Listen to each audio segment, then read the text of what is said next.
बड़ी खबर बताते हैं, यहां दो बहनों ने आत्महत्या कर ली। इन दोनों की आज ही शादी थी और बारात आने से ठीक पहले इन्होंने अपनी जान दे दी। कीटनाशक पीकर आत्महत्या की है। मनाई गांव का पूरा मामला बताया जा रहा है। पुलिस मौके पर पहुंचकर अब जांच में जुटी है। यहां से सबूत इकट्ठे किए गए हैं। जोधपुर के सूरसागर थाना क्षेत्र के मनाई गांव में यह दिल दहलाने वाली घटना सामने आई है। शादी के दिन ही दो सगी बहनों ने, आपको बता दें, कीटनाशक पीकर अपनी जान दे दी। मृतक बहनों की पहचान शोभा और विमला के रूप में हुई। दोनों ही पेशे से शिक्षिकाएं थी। जानकारी के मुताबिक दोनों की आज शादी होनी थी। कल शाम घर में घी पिलाने का कार्यक्रम आयोजित किया गया था। रात में दोनों बहनों की तबीयत बिगड़ने पर परिजनों ने पहले प्रतापनगर स्थित एक निजी अस्पताल ले जाया गया, जहां चिकित्सकों ने दोनों को मृत घोषित कर दिया। और इनके मामा का आरोप है कि पुलिस के पहुंचने से पहले ही घर वाले अंतिम संस्कार करना चाहते थे। हमें सुबह इतला मिली थी कि दो सगी बहनें हैं जिनकी मृत्यु हो गई है और उनकी आज ही शादी थी। तो इसके बाद में हमारी टीम गई है, डॉग स्क्वाड गई है, FSL भेजा हमने। और जो लड़कियां थी उनकी डेड बॉडी हम यहाँ मोर्चरी में लेके आए। FSL के लिए पोस्टमार्टम के लिए हमने बोला है। FSL टीम ने सैंपल्स कलेक्ट करें और जो कॉज ऑफ डेथ है उसका पोस्टमार्टम के बाद ही क्लियर हो पाएगा कि दोनों बच्चियों की मौत किस सर्कमस्टेंस में हुई है, किस रीजन से हुई है। प्राइमा फेसिया अभी ये कहना जल्दबाजी होगा कि उनका मौत का रीजन क्या था। जोधपुर के सूरसागर थाना क्षेत्र में दो सगी बहनों की देर रात को मौत हो गई। बताया जा रहा है दोनों बहनों को कल शाम को घी पिलाया गया था और आज बारात आनी थी।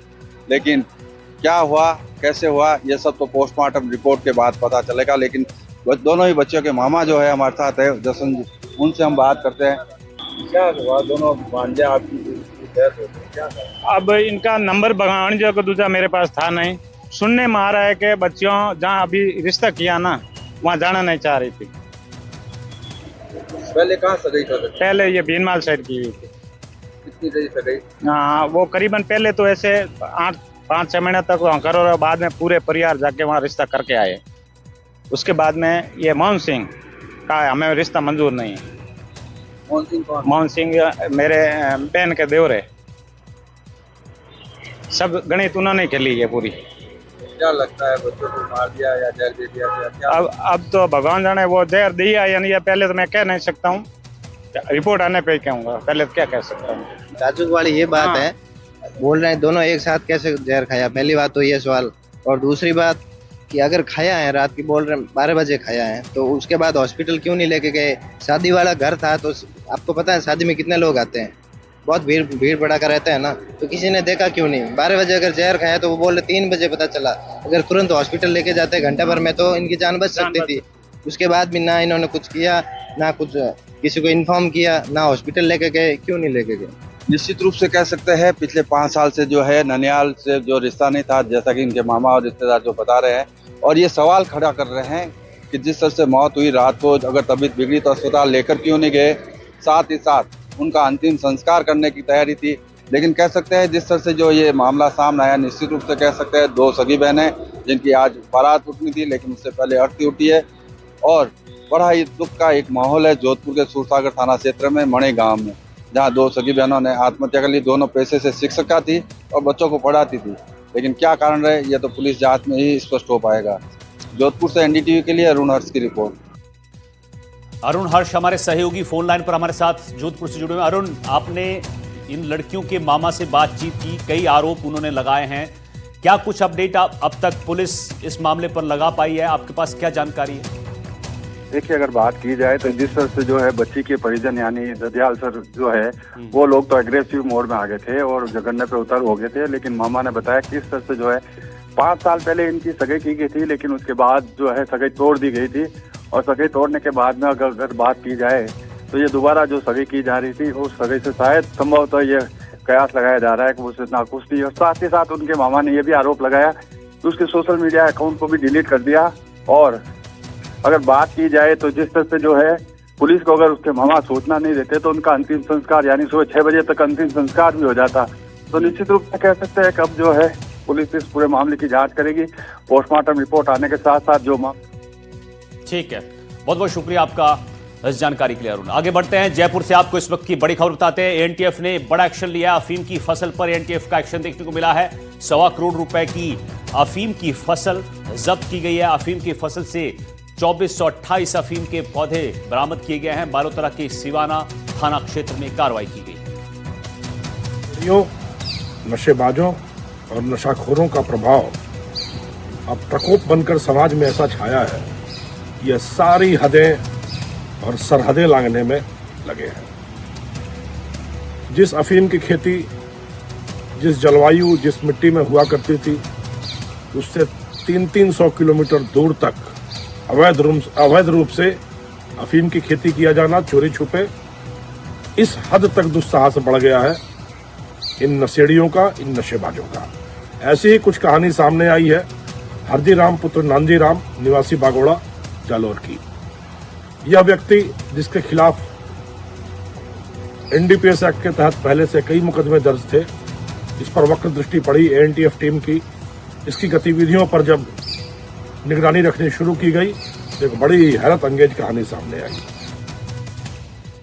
उधर बालोतरा में भी अफीम की खेती पर कार्रवाई की गई है। एंटी नारकोटिक्स टास्क फोर्स की यह कार्रवाई देखने को मिली है। सिवाना थाना इलाके के कांखी गांव में दबिश दी गई। अरंडी की फसल के बीच अफीम की खेती की जा रही थी। भारी मात्रा में अफीम की फसल को यहां से जब्त किया गया है। मौके से कुल 2428 अफीम के पौधे जब्त किए गए। जब्त अफीम की कीमत करीब 1.25 करोड़ बताई जा रही है। पुलिस ने खेत मालिक को गिरफ्तार किया। आरोपी पर पहले से तस्करी के मामले दर्ज। पूरी कार्रवाई करके एएनटीएफ ने करीब 2500 अफीम के पौधे लहलहाती फसल को नष्ट किया। एक अनुमान के मुताबिक इनसे करीब 21 किलो अफीम और 1.5 से 2 क्विंटल डोडा चूरा उपजाया जा सकता था, जो उपजाया जा रहा था। शीघ्र ही इसकी बाजार में कीमत करीब 1.25 करोड़ रुपए होती, जो यह नशेड़ी समाज में जहर परोसकर अपनी अंटी में समेटता। पर अपनी वक्र दृष्टि, अपनी सतर्क दृष्टि से एएनटीएफ ने इसके सभी इरादों पर तुषारापात करते हुए इस जहर की फसल को ध्वस्त किया।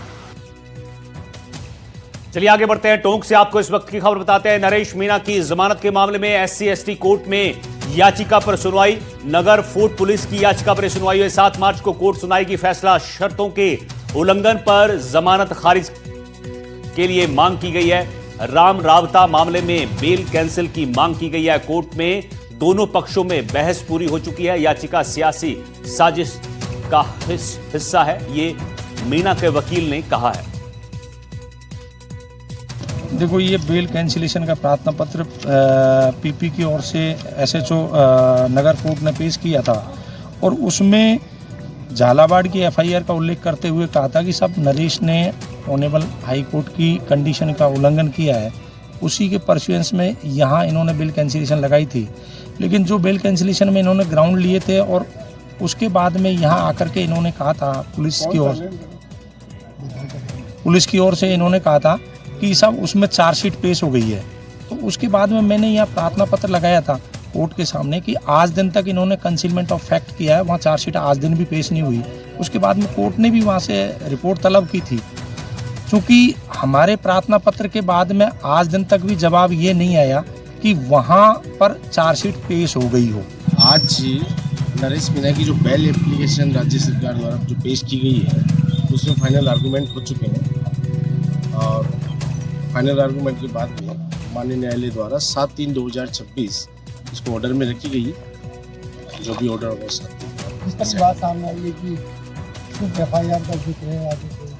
हाँ, बेल एप्लीकेशन में राजस्थान उच्च न्यायालय ने जो बेल की जो शर्त रखी गई थी उसका उन्होंने वायलेशन किया है। उसके नरेश मीणा द्वारा FIR संख्या 504/2025 BNS में 26/7/25 को थाना बापवाड़ किला जिला को बापवाड़ FIR संख्या 112 है 25 है।